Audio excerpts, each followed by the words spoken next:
మాజీ సీఎం కేసీఆర్ సొంత నియోజకవర్గంలోనే రెసిడెన్షియల్ పాఠశాలలు దుర్భర వ్యవస్థలో ఉన్నాయన్నారు మంత్రి పొన్నం ప్రభాకర్.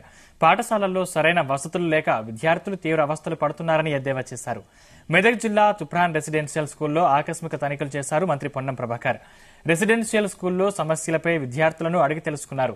ఈ సందర్భంగా పాఠశాల ఆవరణ శుభ్రంగా లేకపోవడం, విద్యార్థుల హాస్టల్, వసతి క్లాస్ రూమ్ గదులు ఒకే రూమ్లో ఉండటంతో అధికారులను పిలిపించి మాట్లాడారు. స్కూల్ సమస్యలపై ఎందుకు పట్టించుకోవడం లేదని అధికారులపై మండిపడ్డారు. ఈ సందర్భంగా వాటర్ ప్లాంట్ మరమ్మతుల కోసం 50,000 రూపాయలు అందజేశారు మంత్రి.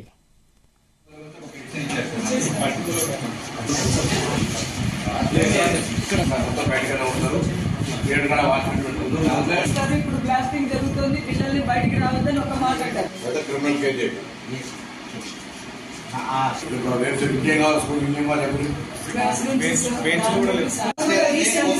కంప్లైంట్ ఇస్తే పట్టించారు సార్, ఫోన్ పెట్టి అసలు లోపల